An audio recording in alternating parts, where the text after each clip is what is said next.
Hello students, आज हम लोग क्वार्टाइल डेविएशन के बारे में देखेंगे क्योंकि इस पर बेस्ड क्वेश्चन एसएससी में पूछे जा रहे हैं। तो हम देखेंगे कि इंटर क्वार्टाइल रेंज क्या होता है। इंटर क्वार्टाइल रेंज का फॉर्मूला होता है Q3 minus Q1। Quartile deviation हमारा क्या होता है Q3 minus Q1 upon 2।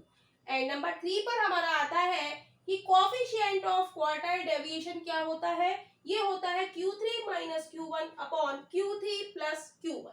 Right, तो ये बहुत ही इजी है। ये फॉर्मूले बस 3 ही फॉर्मूले हैं, इसको हमें माइंड में रखना है और हम क्वेश्चन को सॉल्व कर लेंगे। राइट, तो क्वेश्चन है हमारा calculate quartile deviation and coefficient of quartile deviation. Right, तो यहाँ पर हमें रोल नंबर दिए हैं और यहाँ पर हमें मार्क्स दिए हैं। राइट, तो हम लिखेंगे मार्क्स को हम अरेंज करेंगे, marks arrange in ascending order, in ascending order। यहां पर ये नहीं आएगा, okay. in ascending, mark arrange in ascending order। Right, जो हमें ये मार्क्स दिए गए हैं इसको हम असेंडिंग ऑर्डर में फिक्स करेंगे। तो असेंडिंग ऑर्डर क्या होता है हमारा, छोटे नंबर से बड़ा नंबर। तो सबसे छोटा नंबर हमारा क्या है 12, तो हम सबसे पहले लिख देंगे 12।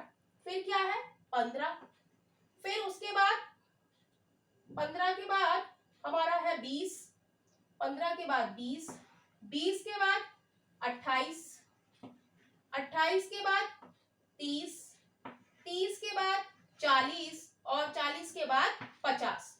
तो ये हमारा क्या हो गया, असेंडिंग ऑर्डर हो गया मार्क्स का। राइट, तो हमसे वो क्वेश्चन में कहेगा कि आप निकालिए इंटर क्वार्टाइल रेंज। राइट, तो इंटर क्वार्टाइल रेंज का फॉर्मूला होता है Q3 माइनस Q1। राइट, तो Q1 हम निकालेंगे।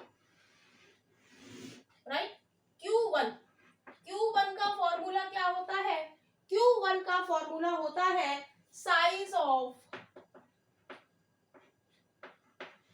n+1/4 term. Q1 का फॉर्मूला क्या होता है n+1/4 टर्म। n हमारे यहाँ पर कितने हैं 1 2 3 4 5 6 7। तो हम लिखेंगे 7+1/4 is equal to 8/4 is equal to second term. तो सेकेंड टर्म हमारी क्या है जो हमने अरेंज की हुई है, सेकेंड टर्म हमारी क्या है 15। तो Q1 यहां से आ गया हमारा 15। राइट, अब हम निकालेंगे Q3। हमें Q1 और Q3 ही निकालना है। तो Q3 का फॉर्मूला क्या है, simply size of 3n+1/4 term. तो n हमारी कितनी है 7 है, तो 7+1 8/4 टर्म। तो ये हो जाएगा हमारा 4 दूनी 8 यानी कि 6th टर्म।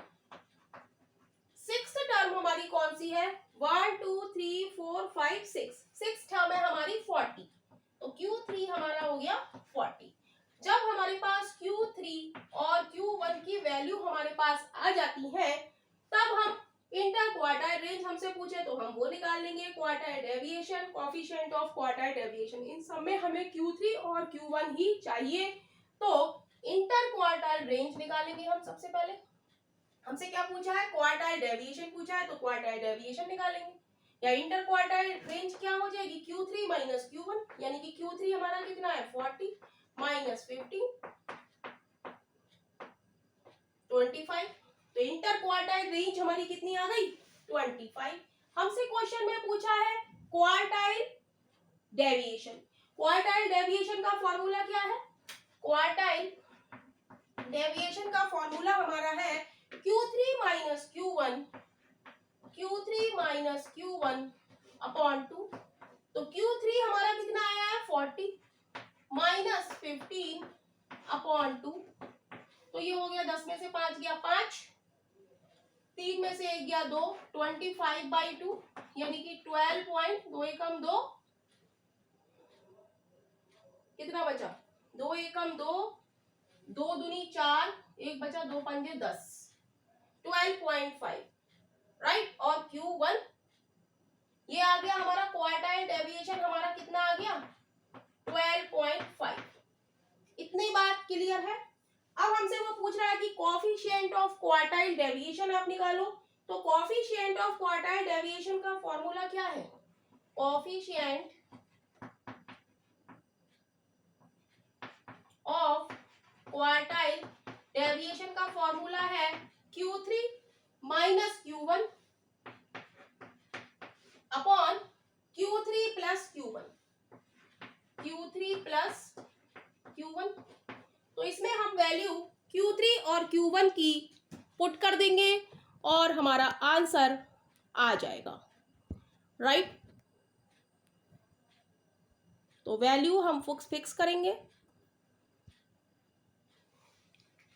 तो Q3 हमारा यहां पर कितना है, Q3 40 minus Q1 15 upon 40 plus 15, तो ये आ जाएगा 25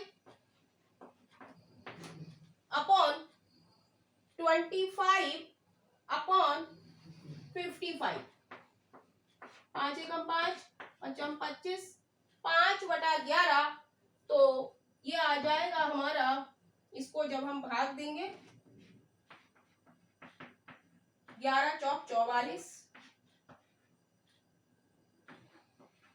0.45। तो कोएफिशिएंट ऑफ क्वार्टाइल डेविएशन हमारा कितना आ गया,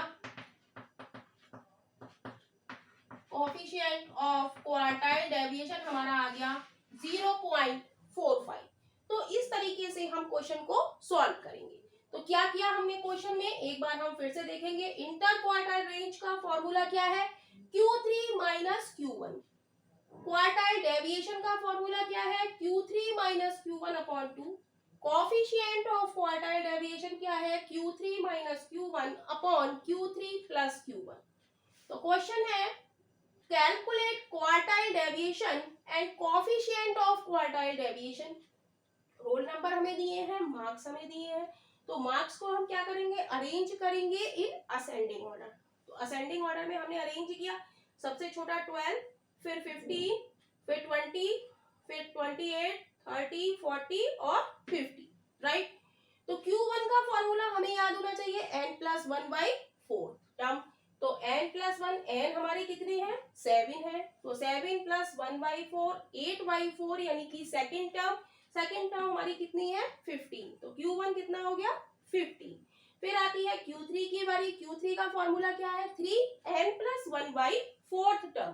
तो 3n+1, n है 7, तो 8/4 टर्म, तो 4 दूनी 8, 2 तिया 6 टर्म, 2 तिया 6 यानी कि 6 टर्म यहाँ पर कितनी है 40।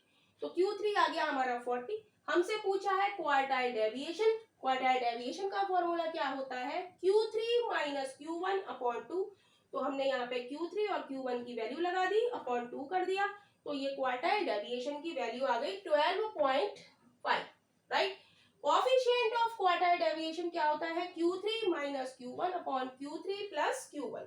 तो Q3 minus Q1 upon Q3 plus Q1 की वैल्यू हमने लगाई और आंसर हमारा आ गया 0.45। तो इसी तरीके से आप इन क्वेश्चंस को सॉल्व कर सकते हैं। नेक्स्ट क्वेश्चन है हमारा calculate quartile deviation and coefficient of quartile deviation inter quartile range. हमें 3 चीजें निकालनी है, quartile deviation, coefficient of quartile deviation और इंटर क्वार्टाइल रेंज, राइट। तो इंटर क्वार्टाइल रेंज का फॉर्मूला क्या है, Q3 minus Q1। Inter quartile range का फॉर्मूला क्या है, Q3 minus Q1। Quartile deviation का फॉर्मूला क्या है, Q3 माइनस Q1 अपॉन 2। इसे हम क्या कहते हैं, चतुर्थक विचलन हिंदी में कहते हैं। इंटर क्वार्टाइल रेंज को हम हिंदी में क्या कहते हैं, अंतर चतुर्थक परास। नेक्स्ट आता है कोएफिशिएंट ऑफ क्वार्टाइल डेविएशन क्या होता है, Q3 माइनस Q1।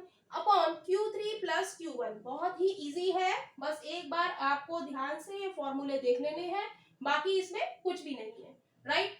तो हमें निकालना है कैलकुलेट क्वार्टाइल डेविएशन, राइट। कुछ भी हमें निकालना है उसके लिए हमें क्या चाहिए, Q3 और Q1 की वैल्यू चाहिए। तो Q1 का फॉर्मूला होता है n प्लस 1/4 टर्म और Q3 का फॉर्मूला होता है 3n प्लस 1/4 टर्म, राइट। तो यहाँ पर n हमारी कितने हैं, 1 2 3 4 5 6 7 8 9 10 11, कितने हैं 1 2 3 4 5 6 7 8 9 10 11। तो हम निकालेंगे Q1, Q1 हो जाएगा 11 प्लस 1/4 टर्म, तो ये हो जाएगा 12/4 यानी कि 12/4 टर्म। 4 से काटेंगे, 4 तिया 12, तो Q1 हो जाएगा थर्ड टर्म, और थर्ड टर्म हमारी यहाँ पर कितनी है 14, तो Q1 हमारा क्या आ गया 14। क्लियर। अब Q3 हमें निकालना है, Q3 बराबर क्या होता है 3, n हमारे कितने हैं 11, 11 में 1 जोड़ेंगे तो 12/4 टर्म, 4 तिया 12, तो 3 तिया 9th टर्म, राइट। तो 9th टर्म हमारी कौन सी है 1 2 3 4 5 6 7 8 9 यानी कि 35। तो Q3 हमारा कितना है 35, राइट। तो बस हमें रेंज निकालनी है। सबसे पहले हमें क्या निकालना है, रेंज हम निकालेंगे इंटर क्वार्टाइल रेंज। रेंज का फॉर्मूला क्या है, ये Q3 आ गया और ये Q1 आ गया, राइट। Q3 माइनस Q1, तो Q3 माइनस Q1 35 माइनस 14, 1 3 में से 1 गया 2, 21। इंटर क्वार्टाइल रेंज या अंतर चतुर्थक परास हमारा कितना आ गया 21। नेक्स्ट हमसे 2 नंबर पे पूछ रहा है वो क्वार्टाइल डेविएशन। क्वार्टाइल डेविएशन का फॉर्मूला क्या है Q3 माइनस Q1 अपॉन 2, तो Q3 हमारा कितना है 35 माइनस 14 अपॉन 2, 5 में से 4 गया x, 3 में से 1 गया 2, 21/2, राइट। तो 2 एकम 2, 2 पंजे 10, 2 पंजे 10, 15.5 समथिंग आएगा। थर्ड हमसे पूछ रहा है वो coefficient of quartile deviation. Coefficient of quartile deviation, इसका फॉर्मूला क्या है Q3 minus Q1 upon Q3 plus Q1। Q3 हमारा कितना है, Q3 है 35 माइनस 14 अपॉन 35 प्लस 14, तो ये हो गया 1, 3 में से 1 गया 2, 5 4 9, 3 और 1 4, 21/49, 7 तिया 21, 7 7 49, भाग देंगे 7 को 3 से, 7 चौक 28, 2 बचा, 7 दूनी 14, यानी कि ये आ जाएगा हमारा 0.42, राइट। तो इस तरीके से हम क्वेश्चंस को सॉल्व करेंगे। नेक्स्ट क्वेश्चन है calculate quartile deviation, coefficient of quartile deviation और इंटर क्वार्टाइल रेंज, राइट। तो हमें ये डाटा दिया गया है, तो हमें क्या करना होता है, इसको असेंडिंग ऑर्डर में लिखना होता है। यहाँ पर 18 20 25 10 20 24 30 34 40 12 34 26 ऐसे करके दिया गया है। तो हम इसे किस में लिखेंगे, असेंडिंग ऑर्डर में लिखेंगे। तो असेंडिंग ऑर्डर क्या होता है, सबसे छोटा नंबर फिर उससे बड़ा फिर उससे बड़ा। तो सबसे छोटा इसमें क्या है 10, फिर उसके बाद 12, 12 के बाद हमारा है 18, 18 के बाद हमारा है 20, 20 के बाद है 24, 25, 26, 26 के बाद है 30, 34, फिर 34 दो बार 34 है एंड 40, राइट। तो हमें निकालना है inter quartile range, quartile deviation, coefficient of quartile deviation. तो इंटर क्वार्टाइल रेंज का formula Q3 minus Q1, quartile deviation Q3 minus Q1 upon 2, coefficient of quartile deviation Q3 minus Q1 upon Q3 plus Q1। ये फॉर्मूले हमें याद हो ही जाने चाहिए। तो Q1 निकालने का फॉर्मूला क्या है, इसमें हम देखेंगे फॉर्मूले में Q3 और Q1 ही है, दो चीजें। तो इनका फॉर्मूला है निकालने का, Q1 का फॉर्मूला है n प्लस 1/4 टर्म। तो ये हो जाएगी n हमारी कितनी है 1 2 3 4 5 6 7 8 9 10 11। तो 12 n कितनी है 12, 1 2 3 4 5 6 7 8 9 10 11, 11 है तो 11 प्लस 1 अपॉन 4 टर्म। तो ये कितनी हो जाएगी, ये हो जाएगी 12/4 इज इक्वल टू 4 3 12, यानी कि थर्ड टर्म, और थर्ड टर्म यानी कि Q1 थर्ड टर्म हमारी कितनी है 18। तो Q1 हमारा कितना हो गया 18 हो गया। इतनी बात क्लियर है। Q3 का फॉर्मूला हमारा क्या होता है, ये होता है 3n प्लस 1/4 टर्म। तो ये हो जाएगा 3n है हमारी 11 प्लस 1/4 टर्म। ये हो जाएगा 3 क्रॉस 11 प्लस 1 12, 12/4 कर देते हैं, 12/4 4 3 12, यानी कि 9th टर्म। 9th टर्म हमारी कौन सी है देखेंगे, 1 2 3 4 5 6 7 8 9। तो Q3 हमारा क्या हो गया 34। Q3 हमारा कितना आ गया 34। जब हमारे पास Q3 और Q1 की वैल्यू आ जाती है तो हम तीनों चीजें निकाल सकते हैं। रेंज हम निकालेंगे इंटर क्वार्टाइल रेंज, क्या हो जाएगी Q3 minus Q1 is equal to, Q3 हमारा कितना है 34 माइनस का 18, तो ये कितना बचेगा 14 में से 8 या 6 16। तो इंटर क्वार्टाइल रेंज हमारी कितनी हो गई 60। क्लियर। अब हमसे पूछा है क्वार्टाइल डेविएशन। क्वार्टाइल डेविएशन का फॉर्मूला क्या है Q3 minus Q1 upon 2। Q3 minus Q1 34 में से 18 हम घटाएंगे, 34 माइनस 18 अपॉन 2 यानी कि 16 अपॉन 2, 2 से काटेंगे 2 8 16 यानी कि 8। तो क्वार्टाइल डेविएशन हमारा कितना आ गया 8 आ गया। अब हमें निकालना है कोएफिशिएंट ऑफ क्वार्टाइल डेविएशन। ये क्या होता है formula Q3 minus Q1 upon Q3 plus Q1, right. तो Q3 34 माइनस 18 अपॉन 34 प्लस 18, तो ये हो जाएगा 16 अपॉन 8 4 12 52। इसे काटेंगे 2 दूनी 4 2 छंग 12 2 अट्ठे 16 2 चौक 8 2 एक हम 2 2 3 6। जब इसको डिवाइड करेंगे तो ये आ जाएगा 0.3 के आसपास। तो यही इस क्वेश्चन का आंसर है।